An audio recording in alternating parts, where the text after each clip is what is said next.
Good morning all friends. मेरे legal advice by Sheikh Javed Mohammad advocate channel पर आपका स्वागत है। क्या भाई को बहन की 100% संपत्ति विरासत में मिल सकती है? जी हाँ सर, बिल्कुल मिल सकती है। आज का हमारा वीडियो इसी टॉपिक पर आधारित है कि बहन की संपत्ति में भाई का हक कब मिलेगी 100% जायदाद। ये बड़ा महत्वपूर्ण टॉपिक है। कुरान पाक की आयत नंबर 176 जो सूरह अन-निसा की आखिरी आयत है, उसी पे हमारा वीडियो आधारित है। और आज के वीडियो में मैं आपको इसको दो सरल उदाहरणों से जानकारी दूंगा। एक तो 100% संपत्ति भाई को किस कंडीशन में मिलेगी, ये उदाहरण मैंने शामिल किया है। और दूसरा, जब एक और व्यक्ति जैसे कि पति और सगा भाई जीवित है, साथ में पति भी जीवित है और सगा भाई भी जीवित है, तब संपत्ति किस प्रकार से बांटी जाएगी। आज का वीडियो हमारा कुरान पाक की आयतों पर आधारित है। कुरान पाक में पारा नंबर 4 लन तनलू सूरह अन-निसा आयत नंबर 11 ये बंटवारे का मुख्य आधार है। आयत नंबर 12 बंटवारे का दूसरा मुख्य आधार है। और आयत नंबर 176 ये बंटवारे का तीसरा मुख्य आधार है। आयत नंबर 11 और 12 पर मैं वीडियो बना चुका हूं। अब आयत नंबर 176 जो विशेष तौर से कलाला के हालात पर उसकी डेफिनेशन पर बनाई गई है, ये उसी पर आधारित है। कलाला क्या होता है सर? कलाला का मतलब ये होता है कि जो मरने वाला व्यक्ति है उसके उसूल और फुरू ना हो। उसूल मतलब उसकी ऊपर की पीढ़ी में बाप दादा ना हो, और फुरू मतलब नीचे कोई औलाद ना हो, बेटा बेटी पोता पोती कोई ना हो। तो उस स्थिति को, इस हालात को कलाला कहा जाता है। और आयत नंबर 176 स्पेशल कलाला पर ही आधारित है। आयत नंबर 12 जो है उसमें डेफिनेशन तो कलाला की दी गई है, लेकिन वो स्पेशल कलाला के ऊपर आधारित नहीं है। आयत नंबर 12 में जो परिभाषा बताई गई है उसमें यही कंडीशन लागू होती है कि मृतक का कोई भी ना हो, बाप दादा और नीचे औलाद बेटा बेटी पोता पोती। लेकिन वहां पर अखियाफी शब्द इस्तेमाल किया गया। अखियाफी एक अरबी भाषा का शब्द है जिसका मतलब होता है कि माँ एक और बाप अलग अलग। तो वहां पर बराबर का अनुपात लागू होगा, वहां पर बराबर संपत्ति बांटी जाएगी। ठीक इसके विपरीत आयत नंबर 176 में बाप एक है और माँ अलग अलग है, तो यहां पर 2:1 का नियम लागू होगा। मतलब बेटे को, मर्द को 2 गुना संपत्ति स्त्री से प्राप्त होगी। ये इसमें मुख्य अंतर भी है जिसपे भी हम चर्चा करेंगे।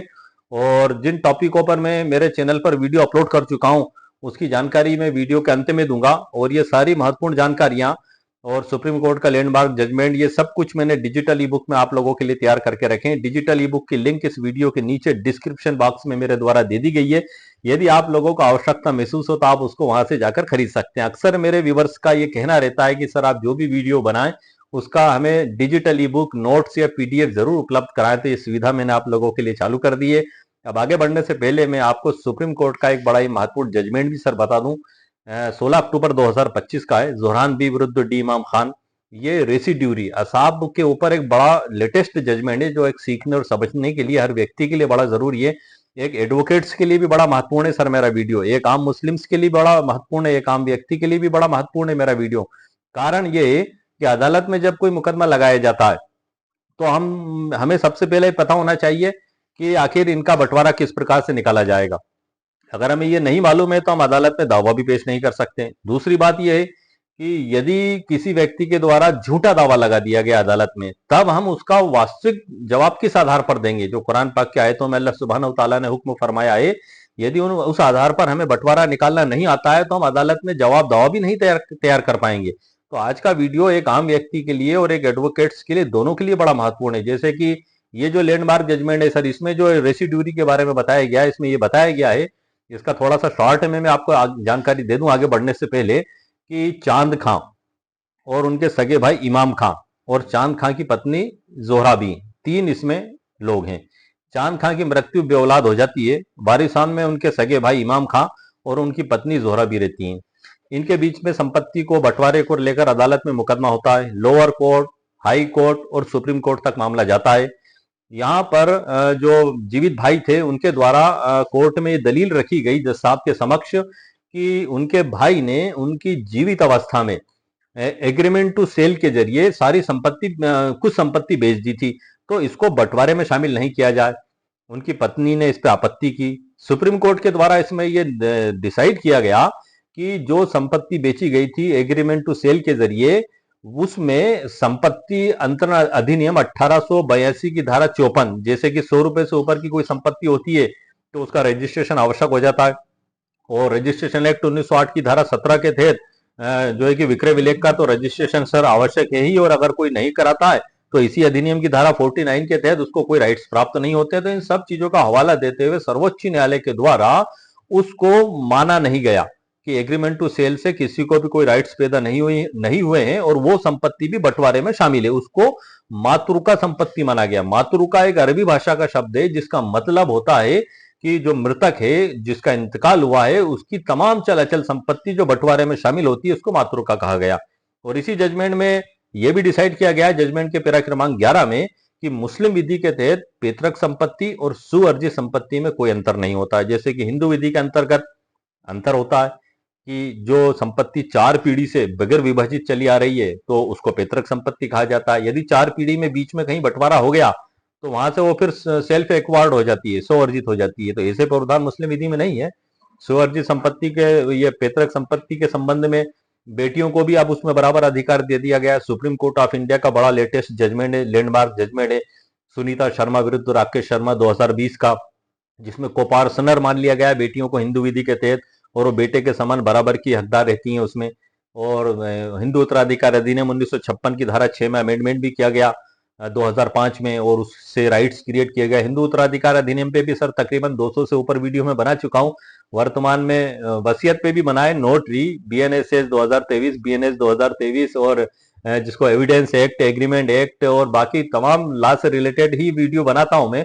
और वर्तमान में मैंने मुस्लिम विधि का टॉपिक सर लिया आप लोगों के लिए, और इसी पे मैं वीडियो बना रहा हूं। हम आगे बढ़ते हैं जजमेंट को लेकर जो मैं आपको बता रहा था। तो यहाँ पर उसको एग्रीमेंट टू सेल को नहीं माना गया, संपूर्ण संपत्ति को मातृका माना गया। और उसमें जो डिसाइड किया गया 1/4 हिस्सा, जैसे कि कुरान पाक की आयत नंबर 11-12 में ये बताया गया है कि पति की, आयत नंबर 12 में, कि पति की संपत्ति में पत्नी का हिस्सा 1/4, अगर औलाद है तो वो 1/8 हो जाएगा। तो 1/4 के हिसाब से पहला पत्नी का हिस्सा निकालकर अलग रख दिया गया। ये निश्चित हिस्सेदार है। 1/4 मतलब 25%, और बाकी की जो संपत्ति है बतौर रेसिड्यूरी, बतौर असहाब के उनके भाई इमाम खां ने प्राप्त की। तो 75% संपत्ति भाई को दी गई और 25% संपत्ति उनकी पत्नी को दी गई। अब यहां पर हमें दो चीज की डेफिनेशन और सीखने और समझने के लिए निकल कर आती है। ये रेसिड्यूरी क्या है, किस आधार के तहत उस भाई को 75% संपत्ति दे दी गई, और उत्तराधिकार का क्रम क्या होता है ये भी इसमें सर बताया गया। मुल्ला की विधि का इस जजमेंट में हवाला लिया गया सुप्रीम कोर्ट के द्वारा, और उत्तराधिकार के 3 स्तर बताए गए इसमें। नंबर 1 है निश्चित हिस्सेदार, जिसको हम फिक्स्ड हिस्सेदार कहते हैं, जिनका उल्लेख कुरान पाक में अल्लाह सुब्हानहू तआला ने फरमा दिया। जे तीन हिस्सेदार पहले मैं बता दूं, उसके बाद वो भी मैं बता दूंगा आपको। दूसरा होता है रेसिड्यूरी, और तीसरा होता है दूर के रिश्तेदार। अब यहां पर जो सबसे महत्वपूर्ण बात जो निकलकर सामने आई कि निश्चित हिस्सेदार क्या होते हैं, तो मैं आगे बढ़ने से पहले आपको ये निश्चित हिस्सेदारों के बारे में भी जानकारी बता दूं कि निश्चित हिस्सेदार वो लोग होते हैं जिनका कुरान पाक की आयतों में अल्लाह सुब्हानहू तआला ने निश्चित हिस्सा बता दिया। जैसे कि यदि मरने वाले व्यक्ति की आयत नंबर 11 में यदि एक ही बेटी है तो उसको 1/2 हिस्सा प्राप्त होगा। 2 या 2 से अधिक बेटियां हैं तो 2/3 हिस्सा प्राप्त होगा, वो सभी 2/3 में हिस्सा प्राप्त करेंगी। पति की संपत्ति में पत्नी का हिस्सा 1/4, यदि औलाद नहीं है तो, यदि औलाद है तो 1/8, और यदि मृतक के माता पिता और बेटा है तो माता पिता का हिस्सा 1/6 हो जाएगा, और बेटा सारी संपत्ति एज अ रेसिड्यूरी प्राप्त करेगा, अवशेष बचा हुआ प्राप्त करने वाला। इसी प्रकार से यदि बेटी है तो माता पिता भी हैं और बेटी भी है, तो इसी प्रकार से बेटी का निश्चित हिस्सा 1/2, माता का हिस्सा 1/8 हो जाएगा यहाँ पर चूंकि बेटी संतान है, और बाकी का जो बचा हुआ वो पिता एज अ रेसिड्यूरी, असाब के तौर पर प्राप्त करेगा। तो ये निश्चित हिस्से हैं। तो सबसे पहले कुरान पाक में अल्लाह सुब्हानहू तआला ने जो हिस्से बता दिए वो निकालकर अलग रखे जाएंगे, उसके बाद जो बचा हुआ रहेगा वो असाब प्राप्त करेगा। और यदि कोई असाब ना हो तो डॉक्ट्रिन ऑफ रद्द के तहत वो वापस निश्चित हिस्सेदारों को लौट कर आ जाएगी जो खून के रिश्तेदार हैं, जैसे कि माँ, बेटी, बहन। अब मैं आगे बढ़ने से पहले आपको निश्चित हिस्सेदार का तो मैंने समझा दिया। ये लगभग हर वीडियो में ही सर मैं जानकारी देता हूं क्योंकि ये बेसिक आधार है मुस्लिम विधि के तहत कुरान पाक में जो अल्लाह सुब्हानहू तआला ने हुक्म फरमाया, बंटवारे के बेसिक आधार हैं। और हर वीडियो में मैं जरूर जानकारी देता हूं क्योंकि यदि ये बेसिक आधार आपको नहीं पता होंगे तो आप बंटवारा नहीं निकाल पाएंगे। अब मैं आपको असाब के बारे में भी थोड़ी जानकारी देता हूं कि जो मुल्ला की विधि है, जिसको हम कहते हैं मुल्ला प्रिंसिपल, मुल्ला के जो लॉ है, तो उसमें धारा 65 में असाब की डेफिनेशन दे दी गई है, असाब की परिभाषा को बताया गया है। उसमें बताया गया है कि निश्चित हिस्सेदारों को उनका हिस्सा देने के बाद जो हिस्सा बचता है वो जो प्राप्त करने वाला व्यक्ति होता है वो असाब कहलाता है। या आप कह लें कि कोई निश्चित हिस्सेदार है ही नहीं, तो फिर रेसिड्यूरी प्राप्त करता है असाब। असाब कौन होते हैं? मृतक का सबसे नजदीकी मर्द वारिस। मृतक का सबसे नजदीकी मर्द वारिस असाब होता है, आप ये ध्यान रखिएगा। जैसे कि बेटा, उसके बाद पिता, उसके बाद भाई और उसके बाद चाचा। ये इसका पूरा सीरियल क्रमांक दिया गया है मुल्ला की विधि की धारा 65 में, जो मैंने आपको बताई है अभी। वो सब कुछ मैंने डिजिटल ई बुक के अंदर तैयार करके रखा है, मैं उसमें से आपको सीरियल क्रमांक भी बता दूंगा। तो ये तो हो गई सर आपकी रेसिड्यूरी की डेफिनेशन। इसको हिंदी में बचा हुआ प्राप्त करने वाला भी कहते हैं, असाब भी कहते हैं। ये सुप्रीम कोर्ट ऑफ इंडिया का जो जजमेंट है जोहरानवी विरुद्ध डी इमाम खान 16 अक्टूबर 2025 का, जजमेंट के पैरा क्रमांक 11 में इस डेफिनेशन को बताया गया। अब हम आगे चलते हैं। डॉक्ट्रिन ऑफ रद्द क्या होता है, इसको भी सर मैं आपको शॉर्ट में बता देता हूं कि आखिर ये डॉक्ट्रिन ऑफ रद्द क्या होता है। डॉक्ट्रिन ऑफ रद्द का मतलब होता है वापस लौट कर आना, या इसको बोनस के रूप में प्राप्त करना भी कहते हैं। ये धारा 66 में बताया गया है सर, मुल्ला की जो प्रिंसिपल ऑफ मुल्ला से इसमें धाराएं दी गई हैं। और ये भारत के अलावा विश्व में भी कई देशों में सर इसको मान्यता प्राप्त है। और ये एक काफी जो है कि सिस्टमेटिक तरीके से लिखी गई है। और इसी के हवाले से मैंने ये आप देख रहे हैं मुल्ला प्रिंसिपल ऑफ मुल्ला से, ये इस पे लिखा हुआ है मुल्ला प्रिंसिपल ऑफ मोहम्मदन लॉ, पूरा इंग्लिश में है ये। और इसके अंदर से इंग्लिश में मैंने ये दोनों डेफिनेशन, धारा 65 की असाब की और धारा 66 की डॉक्ट्रिन ऑफ रद्द की, इसमें से मैंने खुद ने डिजिटल ई बुक में टाइप किए हैं सर। और उसकी सरल व्याख्या, उसका ट्रांसलेशन हिंदी में भी किया है, उसकी सरल व्याख्या 100 उदाहरण के साथ इसमें की है मैंने आपको। ये डिजिटल ई बुक क्या है सर? ये problem solution digital e book है सर। ये बुक नहीं है जो गवर्नमेंट ऑफ इंडिया के द्वारा लिखी गई है। ये सभी बुकों के अंदर से उन खास चीजों को निकाल कर एक जगह इकट्ठा करके आप लोगों के सामने मैं प्रस्तुत करता हूं, ताकि आपकी प्रॉब्लम का सॉल्यूशन हो सके। अब मुद्दा ये है कि कब भाई 100% संपत्ति प्राप्त करेगा। अब ये आपको मुस्लिम विधि रख दी जाए तो आप इसमें से ढूंढ पाएंगे? नो सर, एक आम व्यक्ति के लिए संभव ही नहीं है। लेकिन आपने यदि मेरी डिजिटल ई बुक को देखा, समझा और मेरे वीडियो को समझा, तो मुझे पूरा यकीन है कि इंशाल्लाह आप इस मुकाम पर पहुंच जाएंगे कि आसानी से खुद ही घर बैठकर हिस्सा बंटवारा निकाल सकते हैं पूरे कॉन्फिडेंस के साथ। अब मैं आपको जो आगे की जानकारी देने वाला था डॉक्ट्रिन ऑफ रद्द की, इसमें बड़ी महत्वपूर्ण जानकारी दी गई डॉक्ट्रिन ऑफ रद्द की, कि निश्चित हिस्सेदारों को हिस्सा दे दिया गया, उसके बाद कोई असाब मौजूद नहीं है, रेसिड्यूरी। अब जो बची हुई संपत्ति है वो डॉक्ट्रिन ऑफ रद्द के सिद्धांत के तहत उन्हीं निश्चित हिस्सेदारों में उसी अनुपात में लौट कर आ जाती है। ये निश्चित हिस्सेदार क्या होते हैं ये मैं आपको बता चुका हूं। और ये जो लौट के आएगी उन निश्चित हिस्सेदारों में, तो यहां पर ये सबसे महत्वपूर्ण नियम बताया गया है कि ये ब्लड रिलेशन, खून का जो रिश्ता है, उन्हीं लोगों को प्राप्त होती है, जैसे कि माता, बहन और बेटी। ये तीनों का ब्लड रिलेशन होता है, तो इन्हीं में लौट कर आती है। हनफी विधि के अनुसार जो है कि पति और पत्नी कभी डॉक्ट्रिन ऑफ रद्द के तहत संपत्ति प्राप्त नहीं करते हैं। ये बिल्कुल डॉक्ट्रिन ऑफ रद्द का सिद्धांत है, लेकिन इसका कुछ अपवाद भी है। जो मुल्लास प्रिंसिपल ऑफ में धारा 66 के अपवाद में लिखा है कि जब ऐसी कंडीशन बन जाए कि ना कोई असाब हो, ना कोई दूर का रिश्तेदार हो, कोई भी नहीं है, ना कोई निश्चित हिस्सेदार हैं, कोई भी नहीं है, एकमात्र पत्नी है। तो पत्नी तो निश्चित हिस्सेदार है, उसको बता दिया गया है पति की संपत्ति में 1/4, यदि औलाद ना हो तो, और यदि औलाद हो तो 1/8। तो वो निश्चित हिस्सेदार को पहला उसका निश्चित हिस्सा दे दिया जाएगा।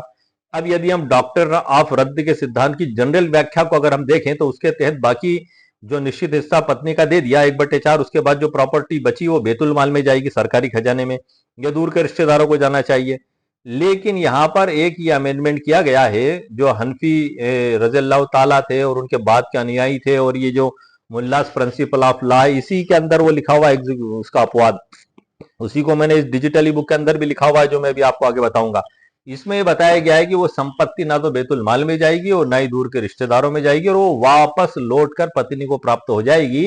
तो 100% पति की प्राप्ति संपत्ति पत्नी इस दशा में प्राप्त कर लेगी।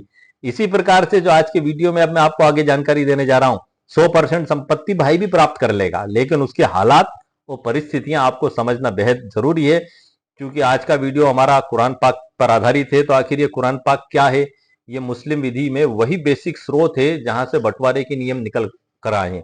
और मेरा आज का वीडियो ऑल इंडिया के लिए तो महत्वपूर्ण है ही, लेकिन ऑल वर्ल्ड के लिए भी महत्वपूर्ण है। कारण पूरी दुनिया में कुरान पाक एक ही पढ़ा जाता है, इसमें ना जेर का फर्क है ना जबर का फर्क है। पूरी दुनिया के मुसलमानों के ऊपर इन्हीं कुरान पाक की आयतों के तहत बंटवारा करने का हुक्म अल्लाह सुब्हानहू तआला के द्वारा दिया गया। इसलिए मेरा वीडियो भारत में रहने वाले मुसलमानों के लिए तो उपयोगी है ही, इसके अलावा पूरे वर्ल्ड में जहां जहां मुसलमान रहते हैं उनके लिए भी बड़ा उपयोगी है। तो मेरा वीडियो सर नेशनल वीडियो के साथ साथ इंटरनेशनल वीडियो भी है, और मैंने डिजिटल ई बुक की व्यवस्था इसलिए अब ऑल वर्ल्ड के मुस्लिम्स के लिए या ऑल वर्ल्ड में जहां भी भारत के लोग रह रहे हैं हिंदी भाषी लोग उनके लिए भी कर दिए। उसकी लिंक भी मैं नीचे जो है कि वीडियो के नीचे डिस्क्रिप्शन बॉक्स में दे दूंगा। और ऑल इंडिया में रहने वाले लोगों के लिए भी डिजिटल ई बुक की लिंक ऑलरेडी मैं देता चला आ रहा हूं, आप सभी लोग जानते हैं। कई लोग मुझसे पूछते हैं कि हम आपकी कौन सी डिजिटल ई बुक खरीदें, सभी खरीदें क्या? नो सर, आप सभी क्यों खरीद रहे हैं? आपकी जो प्रॉब्लम है मैं अलग अलग टाइटल से इसलिए बनाता हूं।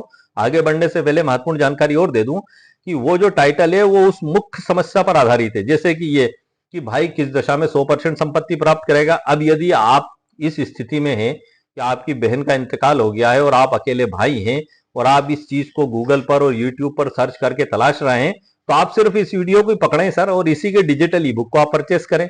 सारी आप क्यों कर रहे हैं? वैसे ये बात सही है कि मैं वर्तमान में जो मुस्लिम विधि की जो डिजिटल ई बुक बना रहा हूं तो इसमें मैं अध्याय बढ़ाता जा रहा हूं। वर्तमान डिजिटल ई बुक में 53 अध्याय हो चुके हैं।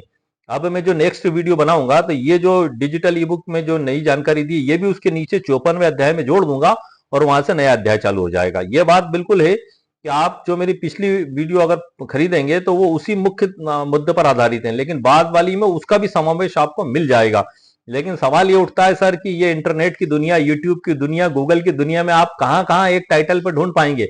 इसलिए मैं आप लोगों की सहूलियत के लिए अलग अलग टाइटल पर ही बना देता हूं वीडियो, क्योंकि यदि मैं एक ही टाइटल पर विधि बना दूं कि पूरे ग्लोबल मुस्लिम्स के लिए उत्तराधिकार बंटवारे का संपूर्ण गाइड, तो ना तो आपको कुछ समझ में आएगा ना कुछ पल्ले पड़ेगा सर। आप उसको अंदर का भी ना समझ पाएंगे ना देख पाएंगे। इसलिए मैं उसके अंदर से, जैसे कि कुरान पाक के आयत नंबर 11 में मैं आपको बता दूं कितने भाग में बंटवारा बताया है, 12 में और 176 में।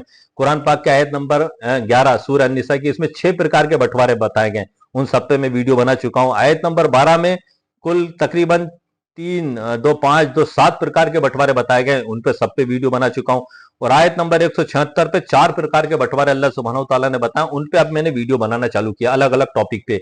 तो इसलिए अलग अलग टॉपिक पे उसकी अलग अलग डिजिटल ई बुक मेरे द्वारा बनाई जाती है और आप आपकी प्रॉब्लम सॉल्यूशन से संबंधित ई बुक ही खरीदें, क्योंकि बाद वाली ई बुक में वो मैटर आपको पहले वाले भी मिल जाएंगे। लेकिन अभी आपका इंटरेस्ट और आपकी स्वेच्छा है कि आप जैसा चाहे आप खरीद लें, लेकिन जरूरी नहीं है कि ऐसा हर बार हो कि हर ई बुक में एक ही सामग्री आपको मिले। ये मुस्लिम विधि में संभव है क्योंकि इन बंटवारों को छोड़ा ही नहीं जा सकता सर। सभी चीज का एक जगह समावेश जरूरी है। ये मुख्य आयतें, धारा आयत नंबर 11, आयत नंबर 12, आयत नंबर 176, यदि इन सबको मैं अलग अलग कर दूंगा तो आपको काफी दिक्कत जाएगी। इसलिए इन सबको एक ही बुक में मैं शामिल कर रहा हूं। अब हम आगे बढ़ते हैं। आगे बढ़ने से पहले मैं आपको जो बता रहा था कुरान पाक के अंदर कि आखिर इसका मूल्य और महत्व क्या है और आखिर ये किस प्रकार से कहां पर नाजिल हुआ। तो ये कुरान पाक ही बेसिक आधार है बंटवारे का, और ये आखिरी नबी मोहम्मद सल्लल्लाहु अलैहि वसल्लम पर ये नाजिल फरमाया गया। नबी करीम सल्लल्लाहु अलैहि वसल्लम की जब उम्र 40 वर्ष थी और वो गारे हीरा में अल्लाह सुब्हानहू तआला की इबादत में मशगूल थे, तब पहली वही फरिश्ते जिब्रील अलैहिस्सलाम के जरिए उन पर नाजिल फरमाई गई, इकरा मन रब्बे का। उसके बाद 23 साल की अवधि में पूरा कुरान पाक आखिरी नबी मोहम्मद सल्लल्लाहु अलैहि वसल्लम पर नाजिल फरमाया गया। इसमें अल्लाह सुब्हानहू तआला ने जिंदगी के तमाम पहलुओं के बारे में हुक्म फरमा दिया है। उसी में आयत नंबर 11, 12, 176 सूरह अन-निसा की है, पारा नंबर 4 लन तनालू की है, जिसमें बंटवारे के बारे में अल्लाह पाक ने हुक्म फरमाया है। और ये चूंकि वीडियो सर हमारा कुरान पाक की आयतों से संबंधित है, तो मैं डिजिटल ई बुक की ओर, उन उदाहरण की ओर बढ़ने से पहले आपको बता दूं कि मैंने हर वीडियो में 4 लाइन इसके मूल्य और महत्व को समझाने के लिए कही है। और इस वीडियो में भी आपको मैं 4 लाइन बताऊंगा कि हक की बात लिखता हूं कुरान की रोशनी में, अल्लाह का इंसाफ झलकता है हर एक जिंदगी में, ना किसी का हक मारा जाए ना कोई महरूम रहे, यही है फलसफा इस्लाम का खुदा की बंदगी में। जी हाँ सर, अब हम वीडियो को प्रारंभ करते हैं डिजिटल ई बुक के अंदर से, और मैं पूरी डिजिटल ई बुक की आपको जानकारी अंत में दूंगा, उसको खरीदने का तरीका भी मैं आपको बता दूंगा। आइए सर, लेट्स गो। आप देख रहे हैं सर कंप्यूटर स्क्रीन पर, बहन की संपत्ति और भाई का हक कब मिलेगी 100% जायदाद, आयत नंबर 176। ये हमारे वीडियो का भी टाइटल है और डिजिटल ई बुक का भी टाइटल है। उसी के नीचे मैंने लिखा हुआ है क्या भाई को बहन की पूरी जायदाद मिल सकती है? शरीयत में भाई का हिस्सा, आयत नंबर 176। इसके ऊपर मैंने कुरान पाक की एक आयत लिखी है खैर बरकत के लिए। इन्नहु मिन सुलेमान व इन्नहु बिस्मिल्लाहिर रहमानिर रहीम अल्लाह तालु अलैयतुनी मुस्लिमीन। ये सुलेमान अलैहिस्सलाम के खत का अंश है जो उन्होंने सबा की मलिका को लिखा था, और खैर और बरकत के लिए इसे मेरे द्वारा डिजिटल ई बुक के ऊपर लिखा गया है, और वीडियो के अंदर भी पढ़ने का यही कारण है। अब मैंने इसको विभिन्न टाइटल को भी सर इसमें लिख दिया है कि ये किस किस तरीके से आप इसको समझ सकते हैं कि बहन की मृत्यु के बाद भारत भाई का विरासत में हिस्सा, असाब, नियम की सरल व्याख्या, ऐसे करके अलग अलग टाइटलों से भी मैंने इसमें लिख दिया है। और हम सीधे मुद्दे की बात पे चल रहे हैं सर। अब इसमें जो है कि डिस्क्लेमर है, विषय सूची है सबसे पहले तो 53 अध्याय इसमें समथिंग, उसके बाद प्रस्तावना है सर, इसमें डिस्क्लेमर है। मैं स्क्रॉल करके ले जा रहा हूँ सीधे मुद्दे की बात पे। ये प्रस्तावना भी आ चुकी है और डिस्क्लेमर भी हमारी निकल चुकी है। अब मैं सर यहाँ से आपको सीधे मुद्दे की बात पे बता देता हूँ। इससे पहले भी सर जो मैंने आपको जानकारी दी, बड़ी महत्वपूर्ण जानकारियां हैं वो, क्योंकि ये जानकारियां अगर आपके नॉलेज में नहीं होंगी तो आप बंटवारा निकालने में सक्षम नहीं हो पाएंगे। अब मैं आपको आगे बढ़ने से पहले बता दूं कि जब भी बंटवारे की बात आती है तो सबसे पहला तो मुस्लिम विधि के तहत जब किसी मुसलमान व्यक्ति का इंतकाल होता है तो उसके इंतकाल होने के बाद, मृत्यु होने के बाद ही उत्तराधिकार ओपन होता है, उत्तराधिकार खुलता है। ये आप बिल्कुल क्लियर समझ लें। दूसरी सबसे महत्वपूर्ण बात यह है कि जैसे इंतकाल हो जाएगा तो क्या वैसे ही उसकी प्रॉपर्टी में बंटवारा कर लिया जाएगा? नो सर, तीन चीजें सबसे पहले करना पड़ेंगी।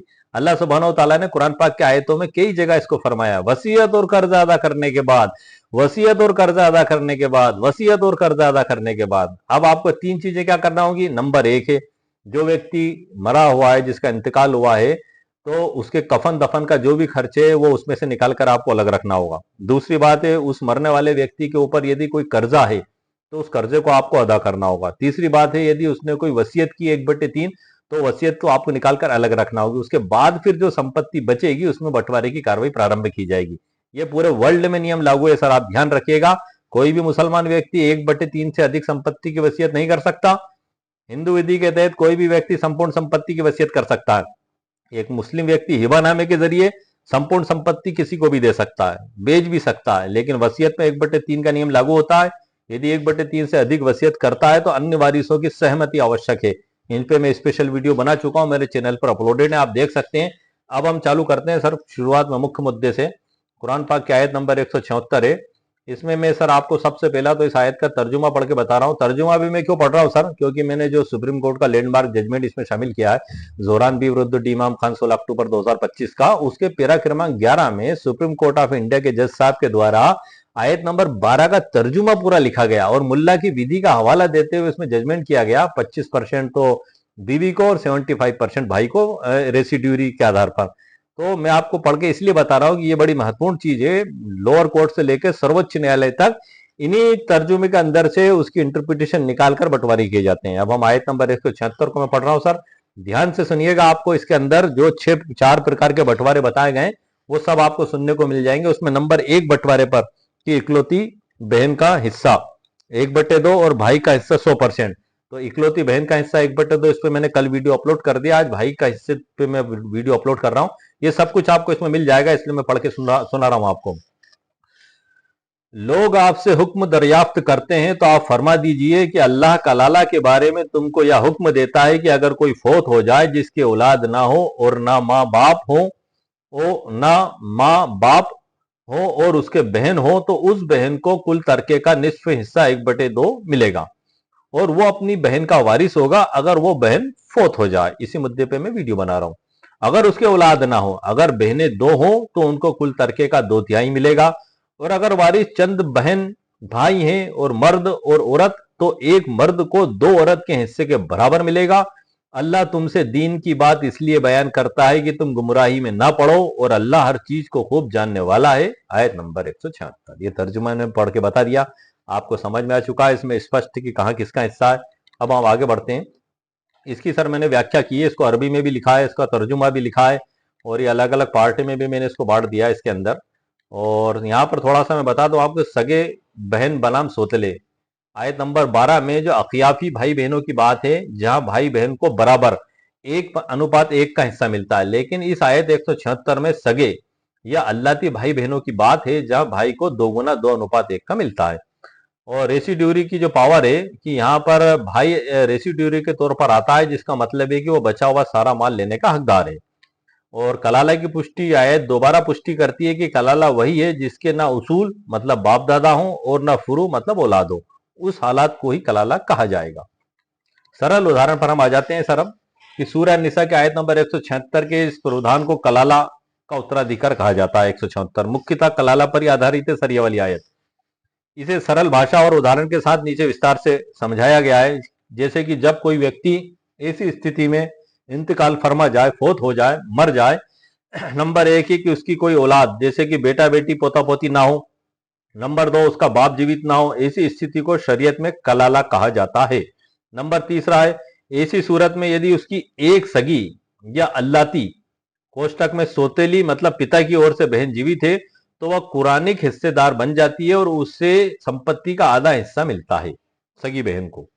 यदि उसकी एक सगी या अल्लाती, कोष्टक में अल्लाती का मतलब होता है सोतेली पिता की ओर से, बहन जीवित है तो कुरानिक हिस्सेदार बन जाती है और उसे संपत्ति का आधा हिस्सा मिल जाता है। अब हम केस स्टडी देखेंगे, भाई का अधिकार, जो आज के हमारे वीडियो का मुख्य टॉपिक है। सूर्य मैंने बोल्ड करके लिखा हुआ है सर, इसमें आपको साफ दिखाई दे रहा होगा कंप्यूटर स्क्रीन पर, काले अक्षरों में बोल्ड लिखा हुआ है और उसको येलो कलर से मैंने सर हाईलाइट किया हुआ है। भाई का हिस्सा तभी प्रभावी होता है जब मृतक कलाला हो। सूरह निसा की आयत नंबर 176 के अनुसार एक भाई अपनी बहन की संपत्ति में असाब के रूप में वारिस होता है। इसका अर्थ है कि यदि मृतक भाई मृतक बहन की ना औलाद हो और ना बाप, तो भाई को वह सब कुछ मिलता है जो अन्य निश्चित हिस्सेदारों जैसे पति को देने के बाद बचता है। इसे समझने के लिए जो उदाहरण मैंने दो तैयार किए, उसमें नंबर एक उदाहरण है, जब भाई अकेला वारिस हो तब 100% संपत्ति वो प्राप्त करेगा। क्या फार्मूला होगा इसका सर, मैं वो फार्मूला आपको बता देता हूं। मामला इस प्रकार का है कि एक महिला है, बा उसका हो गया इंतकाल, उनकी कोई संतान नहीं है, उनके पिता का देहांत पहले ही हो चुका है और वह अविवाहित थी, या पति का देहांत हो चुका है। वारिसों में केवल उनका एक सगा भाई है और उनके पास 10 लाख रुपए की जमा पूंजी है। विधिक स्थिति, चूंकि यहाँ कोई और हिस्सेदार नहीं है, इसलिए आयत नंबर 176 के अनुसार भाई असाब के रूप में पूरी संपत्ति का हकदार होगा। रेसिड्यूरी, ये वही आ गया सर मामला जो सुप्रीम कोर्ट का जो जजमेंट है 16 अक्टूबर 2025 का, जोरानबी विरुद्ध डी इमाम खान, उसमें भी रेसिड्यूरी का ही फार्मूला लागू हुआ है। वो भी इसलिए मैंने शामिल किया, जजमेंट में आगे लिखा हुआ है, मैं बताऊंगा आपको। तो यहाँ पर परिणाम ये हुआ कि भाई को संपूर्ण 10 लाख रुपए प्राप्त हो गए। तो ये हमारे वीडियो का टाइटल था, इसके ऊपर सर मैंने मुकम्मल कानूनी जानकारी आपको प्रदान कर दी है। अब मैं आगे दूसरे उदाहरण को भी बता देता हूँ, इसका कारण भी बता देता हूँ सर। मैं पूरी संपत्ति भाई को मिलेगी या बात किस आधार पर कही जा रही है, पूरी संपत्ति भाई को मिलेगी, इसका उत्तर स्वयं स्वयं इस आयत के शब्दों और मुस्लिम उत्तराधिकार कानून के रेसिड्यूरी के सिद्धांत में छिपा है। इसका पूर्ण जो विधिक आधार दिया गया है, आयत नंबर 176 का विधिक विश्लेषण अगर हम करें तो भाई के लिए दो अलग अलग स्थितियां बताई गई हैं। जब बहन वारिस हो तो आयत कहती है कि बहन को आधा 1/2 मिलेगा, यह हिस्सा तय कर दिया गया है। जब भाई वारिस हो तो आयत में भाई के लिए कोई हिस्सा जैसे 1/2 या 1/3 तय नहीं किया गया है, बल्कि कहा गया है कि वो अपनी बहन का वारिस होगा अगर उसके बहन के औलाद ना हो। तो उसी आधार पर यह सिद्धांत लागू होता है। और रेसिड्यूरी का सिद्धांत भी लागू होता है कि मुस्लिम कानून के अनुसार वारिस दो तरीके के होते हैं, तीन तरीके के होते हैं मुख्य रूप से, दो मैंने इसमें लिख दिए हैं, तीन वही हैं, निश्चित, रेसिड्यूरी और दूर के। अब यहाँ पे मैंने लिख दिया है कि चूंकि आयत 176 में भाई के लिए कोई विशेष प्रतिशत नहीं लिखा गया है, इसलिए कानूनन भाई असाब की श्रेणी में आता है। और पूरी संपत्ति जो उसके मिलने का कारण है कि भाई को पूरी संपत्ति मिलने का विधिक तर्क यह है कि यदि मृतक का कोई और वारिस जैसे पति या मां जीवित नहीं है तो असाब के लिए भाई के लिए हिस्सा बचाने वाला कोई नहीं बचता। ऐसी स्थिति में असाब होने के नाते भाई संपूर्ण टोटल रेसिड्यू का मालिक बन जाता है। यही कारण है कि जब भाई अकेला वारिस होता है तो वह 100% संपत्ति प्राप्त करता है। इसका सर मैंने तुलनात्मक चार्ट भी इसमें बनाया है, लिखा हुआ है। अब हम उदाहरण नंबर 2 देख लेते हैं कि जब पति और सगा भाई जीवित हो, इसी स्थिति में क्या होगा। विवाहित महिला सा का इंतकाल हो गया, उनकी कोई संतान नहीं है, पिता भी जीवित नहीं है, वारिसों में उनके पति और एक सगा भाई है और उनके पास 12 एकड़ जमीन है। अब इसमें पति का हिस्सा शरीयत के अनुसार औलाद न होने पर पति को कुल संपत्ति का 1/4 हिस्सा मिलता है, 1/4। तो ये 12 एकड़ में से निकाल कर रख दिया तो 3 आया सर अलग। अब भाई का हिस्सा क्या हुआ, असाब, पति का हिस्सा देने के बाद जो बचा वो भाई को मिलेगा। 12 में से 3 एकड़ माइनस किया तो 9 एकड़ बचा, तो 9 एकड़ पूरी एज अ रेसिड्यूरी भाई प्राप्त करेगा। ये दूसरा उदाहरण सर मैंने आपको बता दिया। इसमें एक टिप है, इन दोनों उदाहरणों में यह ध्यान रखना महत्वपूर्ण है कि सगा भाई तभी असाफ बनता है जब मृतक का कोई पुत्र या पिता जीवित ना हो, क्योंकि ये पूरी एक वो है प्राथमिकता का क्रम जो मुल्ला की विधि में धारा 66 में 65 में भी बताया गया है। 65 में असाब और 66 में असाब की परिभाषा और 65 में रद्दी की परिभाषा बताई गई है। तो उसमें पूरा क्रम दिया गया है, सबसे पहला बेटा और उसके बाद फिर पिता, फिर भाई और फिर चाचा। अब हम आगे चलते हैं सर इसमें। इसके बाद फिर और भी बहुत कुछ है, लेकिन चूंकि हमारा जो वीडियो है सर, उस वीडियो के टाइटल से संबंधित मैंने आपको मुकम्मल कानूनी जानकारी आपको प्रदान कर दी है। अभी इस डिजिटल ई बुक से सर मैं आपका परिचय करा देता हूँ। इस डिजिटल ई बुक में तकरीबन 695 के समथिंग सर पृष्ठ हो चुके हैं, और इसका जब पीडीएफ बनाया जाता है तो इसमें पृष्ठों की संख्या कुछ कम हो जाती है। अब मैं इसकी विषय सूची से आपको परिचित करा देता हूँ। विषय सूची से परिचित कराने का मेरा कारण ये है कि एक तो आपको ये पता लग पाएगा कि आखिर इस डिजिटल ई बुक में क्या क्या है और किन किन टॉपिकों पर मैं वीडियो बना चुका हूँ। 4 अध्याय तो सामान्य है, लेकिन 4 के बाद 5वें अध्याय से मेरे वीडियो मैंने बनाना चालू कर दिए हैं। तो मैं उनको पढ़ के बता देता हूं आपको, तो आपको पता लग पाएगा कि इन इन टॉपिकों पर मैं वीडियो बना चुका हूं और मेरे चैनल पर वीडियो अपलोड हो चुके हैं। उनकी डिजिटल ई बुक भी उन्हीं वीडियो के नीचे डिस्क्रिप्शन बॉक्स में मौजूद है। इसका कारण यह है कि कई व्यूवर्स मुझसे पूछते हैं, जैसे कि एक व्यूवर्स ने सवाल किया था कि एक भाई और एक बहन हो तो उनमें बंटवारा किस प्रकार से किया जाएगा, एक भाई 5 बहनें तो उनमें बंटवारा कैसे किया जाएगा, 2 या 2 से अधिक बहनें तो बंटवारा किस प्रकार से किया जाएगा। जबकि मैं मेरे वीडियो पे ऑलरेडी वीडियो अपलोड कर चुका हूं। लगातार 1 महीने से मैं मुस्लिम विधि पर वीडियो बना रहा हूं। ये मेरा 33वां वीडियो है लगभग, लेकिन उनको पता ही नहीं है कि मैं इन टॉपिकों पर वीडियो बना चुका हूं और वो कमेंट्स में लिख रहे हैं। तो इसलिए मैं आपको इस वीडियो में जानकारी दे रहा हूं कि जो लोग और भी मेरा वीडियो देख रहे हैं और उनके मन में कोई सवालात हैं और मैं जो टॉपिक पढ़ रहा हूं यदि उनको लगता है उनके काम के हैं, तो मेरे चैनल पर जाकर उन वीडियो को देख सकते हैं, और यदि उनको आवश्यकता महसूस हो तो डिजिटल ई बुक को खरीद भी सकते हैं। नंबर 1, 2, 3, 4। 1 में प्रस्तावना, 2 में बच्चों का भविष्य और जिम्मेदारी, अध्याय 3 में यतीमों और अनाथों के अधिकार, 4 में विरासत का आधार, 5 में औलाद के बीच बंटवारा बेटा और बेटी, 2:1 के अनुपात का सिद्धांत और उनकी हिकमत। इस पर मैं वीडियो सर बना चुका हूँ, चैनल पर अपलोडेड है, आप देख सकते हैं। अध्याय 5 में औलाद के बीच बंटवारा। ये 6 में जब केवल पुत्रियां ही वारिस हों, 2 से अधिक बेटियों के लिए 2/3 हिस्से का नियम। अध्याय 7 में इकलौती बेटी का अधिकार। कुल 53 अध्याय हो चुके हैं सर, सभी ध्यान से सुनिएगा आप, ताकि कभी आपको लगता है कि कोई सवाल है आपका तो इंशाल्लाह इसमें हल हो जाएगा, क्योंकि लगभग लगभग आयत नंबर 11-12 पूरी हो चुकी है। 176 पर आ गया हूं मैं। 5-6 वीडियो इन आयतों के अब बचे हुए हैं, उसके बाद फिर और भी मैं इस पे वीडियो बनाऊंगा अभी। आज अध्याय 6 में जब केवल पुत्रियां ही वारिस हो, 2 या 2 से अधिक बेटियों के लिए 2/3 हिस्से का नियम। अध्याय 7 में इकलौती बेटी का अधिकार, एकल पुत्री के लिए आधा 1/2 हिस्से का प्रावधान। अध्याय 8 में माता पिता का हिस्सा जब औलाद मौजूद हो, और अध्याय 9 में माता पिता का हिस्सा जब औलाद ना हो। अध्याय 10 में भाई बहनों की मौजूदगी में मां का हिस्सा। 11 में वसीयत और ऋण की प्राथमिकता। 12 में पति का अधिकार पत्नी की संपत्ति में। 13 में पत्नी का अधिकार पति की संपत्ति में। 14 में कलाला का मामला। 15, 16, 17 और 18 ये सामान्य उससे संबंधित है। अल्लाह के द्वारा निर्धारित की गई सीमाएं, नाफरमानी के परिणाम, सामाजिक नैतिकता और साक्ष्य, तौबा का द्वार, अस्वीकार तौबा और निष्कर्ष। 22 में विरासत, सामाजिक नैतिकता। 23 में वसीयत और हिबा, विरासत का अमलीकरण। और 26 से फिर चालू हो जाता है दादा की संपत्ति और पोते का अधिकार, एक विशेष विश्लेषण।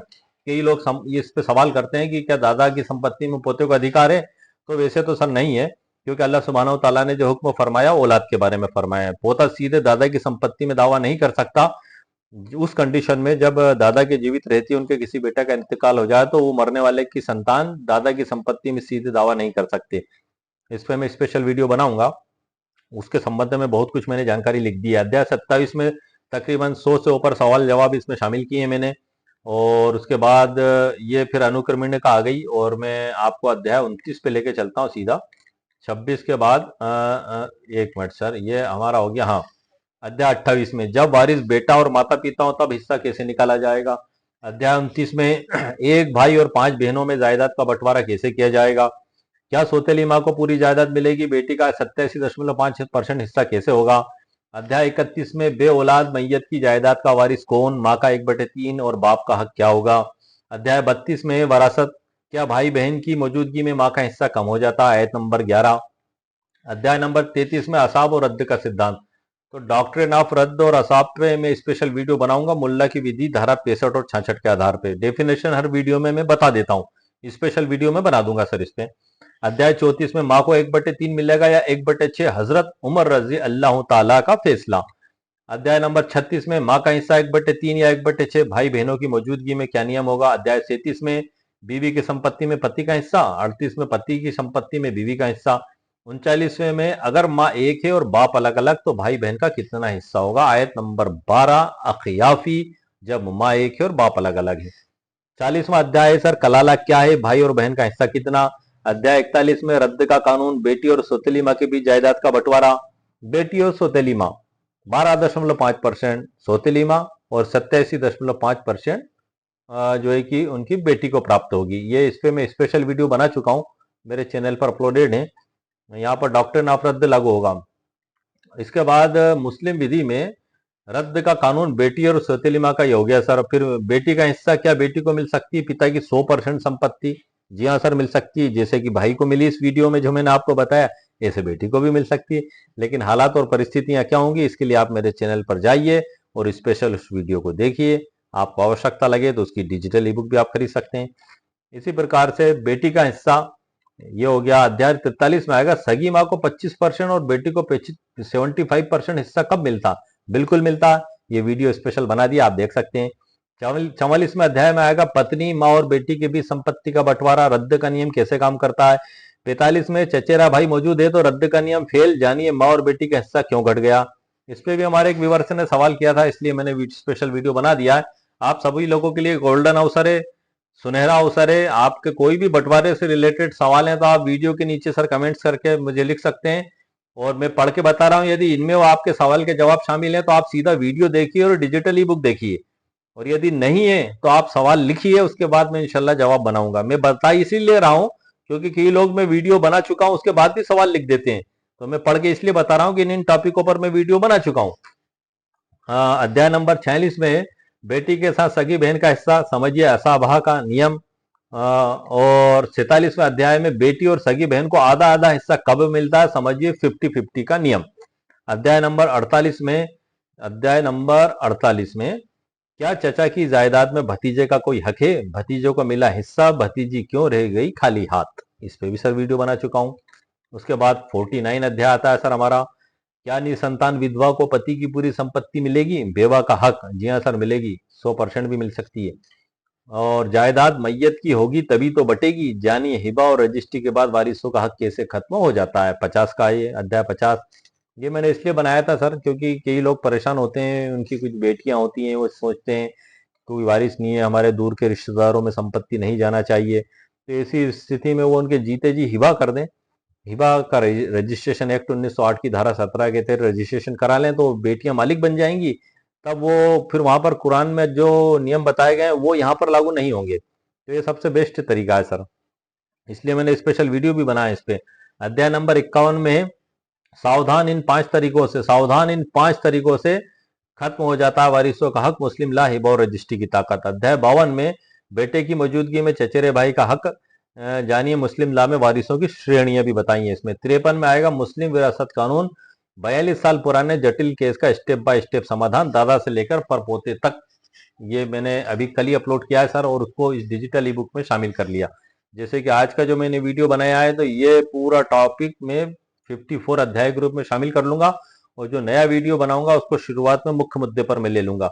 और ये मैंने आपको रीजन भी बता दिया। कई लोग पूछते हैं कि हम कौन सी खरीदें, तो आपकी जो प्रॉब्लम है आप तो उससे रिलेटेड खरीदें। आप तो जैसे कि आपको ये प्रॉब्लम है कि किस दशा में 100% संपत्ति भाई को मिलेगी, तो आप फिर ये डिजिटल ई बुक खरीदिए। और यदि आपकी कोई और प्रॉब्लम है तो वो अलग अलग टाइटल मैंने इसलिए तो बनाए सर, अगर एक ही बुक में बना देता और एक ही टाइटल पे वीडियो बना देता तो आपको कुछ भी पल्ले नहीं पड़ता। आपको मतलब अभी यह हालत है कि जबकि मैं तकरीबन आयत नंबर 11 और 12 पे कंप्लीट वीडियो बना चुका हूं, उसमें जो जो अल्लाह सुब्हानहू तआला का हुक्म है विभिन्न टाइटलों से बना चुका हूं, उसके बाद भी कमेंट्स आ रही है कि सर एक भाई और 5 बहनें तो बंटवारा कैसे होगा, जबकि वीडियो बना चुका हूं। एक भाई 2 बहनें तो बंटवारा कैसे होगा, जबकि वीडियो बना चुका हूं। इतने स्पष्टीकरण के बाद भी सवालात आ रहे हैं, और यदि मैं एक ही वीडियो बना देता और एक ही डिजिटल ई बुक बना देता तो कंफ्यूजन आप लोगों का कभी दूर ही नहीं हो पाता सर। तो आप लोगों को आसानी से वो चीज प्राप्त हो जाए विभिन्न। अच्छा, एक बात और है कि जिस विशेष टॉपिक पे मैं वीडियो बनाता हूं, तो उसमें मैं स्पेशल जानकारी के साथ उस वीडियो को बनाता हूं। उसमें उस वीडियो में आपको बहुत कुछ मिलेगा और उसका सारांश फिर मैं डिजिटल ई बुक में शामिल कर लेता हूं। अब आपको जैसा भी उचित लगे, आप खुद लोग समझदार हैं, लेकिन मैंने आपको स्थिति बता दी। कई लोगों ने सवाल भी किया था हम कौन सी खरीदें। तो जो आपकी प्रॉब्लम है उसको आप टाइटल पे देख लें और खरीदने से पहले मेरा वीडियो जरूर देख लें आप, क्योंकि मैं वीडियो के अंदर सारी जानकारी देता हूं, उस मुद्दे को समझाकर बताता हूं। तो आप वहां पर देख लें, उसके बाद डिसीजन कर लें, उसके बाद ही आप डिजिटल ई बुक खरीदें। बिना देखे, बिना वीडियो देखे और बिना सोचे समझे ना खरीदें, मेरा आपसे विशेष रिक्वेस्ट है। और यदि आपको लगता है कि आपके लिए उपयोगी, तभी आप इसको परचेस करें। तो ये पूरी जानकारी सर मैंने इसमें दे दी है। और इसमें डिस्क्लेमर भी है सर, कोई भी इस पे अमल करने से पहले, कार्रवाई करने से पहले आपके वकील साहब से सलाह मशवरा जरूर कर लें, क्योंकि मैं, मेरा चैनल और मेरी डिजिटल ई बुक किसी भी प्रकार की जिम्मेदार नहीं है और ये किसी को भी व्यक्तिगत सलाह नहीं है। ये कानूनी जागरूकता के उद्देश्य से मेरे द्वारा वीडियो बनाए जाते हैं। और ये आपको एक सबसे महत्वपूर्ण बात मैं बता दूं कि ऑल इंडिया के जितने भी लोग हैं उनके लिए डिजिटल ई बुक की लिंक वीडियो के नीचे मौजूद है। 299 रुपए इसकी कीमत मेरे द्वारा रखी गई है। जब आप मेरी वेबसाइट पर जाएंगे, उस पर क्लिक करेंगे, तो वहां आपको नाम, आपका उपनाम, आपका मोबाइल नंबर, आपकी ईमेल आईडी आपको लिखना पड़ेगी। उसके बाद आप जैसे ही 299 रुपए का भुगतान करेंगे, तो आपकी ईमेल आईडी पर एक मैसेज आएगा। वहां पर डाउनलोड का ऑप्शन दिखाई देगा। जब आप डाउनलोड पर क्लिक करेंगे, तो आपके मोबाइल पर, कंप्यूटर पर, स्मार्टफोन पर डाउनलोड हो जाएगी। ये तो इंडिया वालों के लिए विशेष तौर से 299 रुपए। ऑल वर्ल्ड में, पूरे 75 से अधिक देशों में जहां पर भारतवासी लोग रह रहे हैं, हिंदी भाषी लोग रह रहे हैं, और वो मेरी डिजिटल ई बुक अगर खरीदना चाहते हैं, क्योंकि मुझसे कई लोगों ने संपर्क किया था, मैंने कई वीडियो में बताया। जैसे एक भारत के रहने वाले थे, सऊदी अरेबिया में वर्क कर रहे थे, उन्होंने वहां मेरा वीडियो देखा, वहां से मेरे से वीडियो के नीचे भी कमेंट्स किया, व्हाट्सएप पे कॉलिंग भी की कि सर कैसे खरीदूं। तब मेरे पास ये सुविधा उपलब्ध नहीं थी। एक अमेरिका के थे, गुजरात के बैंक में सर्विस करने वाले बैंकर, वो यदि मेरा वीडियो देख रहे हैं तो वो सुन लें कि ये व्यवस्था मैंने सर आप लोगों के लिए विशेष तौर से चालू कर दी है। उन्होंने मुझे अमेरिका से जो है कि वीडियो के नीचे कमेंट्स भी किया और व्हाट्सएप पे कॉलिंग भी किया। अब मेरे पास सुविधा नहीं थी सर, अब मैंने इसलिए गूगल पे भी आप लोगों के लिए अपलोड करना चालू कर दिए। तो आप पूरे वर्ल्ड में कहीं भी हैं, 75 से अधिक देशों में, तो वहां पर आप मेरी डिजिटल ई बुक खरीद सकते हैं। ये व्यवस्था आप लोगों के लिए चालू कर दी है। सिर्फ 50 रुपए 50 पैसे का फर्क है इंडियन खरीदी में और वहां की खरीदी में, क्योंकि इंटरनेशनल चार्जेस ये सब जुड़ जाते हैं। हालांकि वहां पे तो 699 रुपए कीमत उसमें दर्शाई गई है, लेकिन विशेष ऑफर में गूगल ये 349 रुपए 50 पैसे में सेल कर रहा है। ये आपको मैं बता दूं। तो आप वहाँ दोनों लिंक है, भारत के यदि कोई लोग भी खरीदना चाहते हैं तो वहां पर जाकर खरीद सकते हैं। मेरी वेबसाइट पे भी आप खरीद सकते हैं। यहाँ पर दोनों में अंतर क्या होगा, वेबसाइट से खरीदेंगे तो पीडीएफ आपको प्राप्त होगा, और वहां पर आपको आपको एक विशेष ऐप जो है कि उस ऐप में ही वो दिखाई देगी आपको, जो गूगल का है। और आपका कभी मोबाइल गुम गया या आपसे पीडीएफ गुम गया, तो वो आपने अगर गूगल वाली परचेस की, तो आप जब भी लॉगिन करेंगे नया मोबाइल खरीद के सिम डाल के, तो आपको वहीं पे मिल जाएगी। यदि पीडीएफ आपके पास कभी गुम जाता है, तो वो दोबारा मिलना है आपको, फिर दोबारा परचेस करना होगी। हालांकि दोनों परिस्थितियां अच्छी हैं, आप समझदार हैं, जैसा आपको अच्छा लगे आप कर सकते हैं। तो आज के वीडियो में सर मैंने आपको मुकम्मल कानूनी जानकारी प्रदान कर दी है। उम्मीद है आपको मेरा वीडियो पसंद आया होगा। मेरे वीडियो को आप लाइक भी करें, शेयर भी करें और सब्सक्राइब भी करें। ओके, शुक्रिया, थैंक यू सर।